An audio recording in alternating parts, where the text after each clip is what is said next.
পরিবর্তনের ইঙ্গিত দিচ্ছে।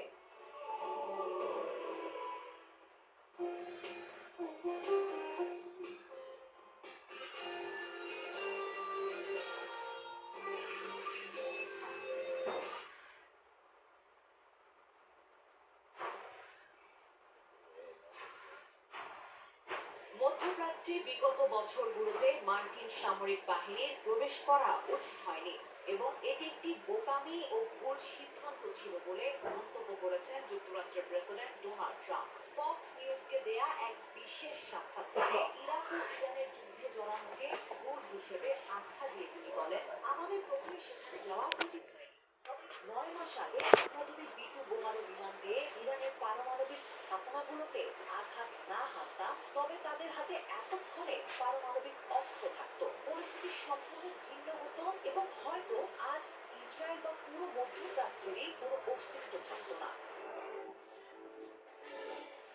ট্রাম্প আরও দাবি করেন, তারা কৌশলী হয়ে ইরানের নিয়মিত সামরিক বাহিনীকে ধ্বংস করেননি, কারণ যুদ্ধে সবাইকে নিশ্চিহ্ন করে দিলে পরবর্তী 40 বছরেও সেই দেশ পুনর্গঠিত হতে পারে না। তবে নেতৃত্বের ভেতরে যারা নমনীয় ছিলেন না, মার্কিন বাহিনী তাদের শেষ করেছে।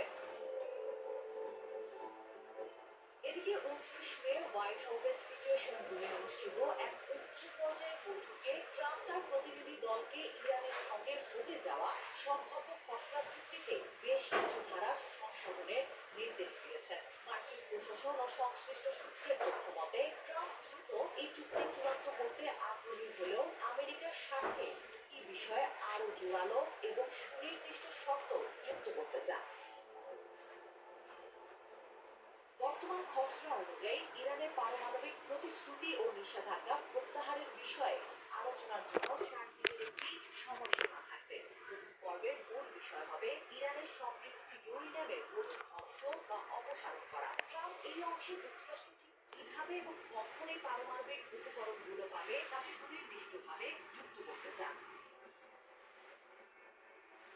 পূর্বজ প্রমাণে আবার ফিরে দেওয়ার বিষয়ে খসড়ায় যে ভাষা ব্যবহার করা হয়েছে তা নিয়েও আপত্তি তুলেছেন ট্রাম্প। হোয়াইট হাউসের এক কর্মকর্তা জানান, ট্রাম্প কেবল এমন চুক্তি করবেন যা আমেরিকার স্বার্থ ও তার বেঁধে দেওয়ার রেড লাইন রক্ষা করবে এবং ইরান যাতে কখনোই পারমাণবিক অস্ত্র না পায় তা নিশ্চিত করবে। ইরানের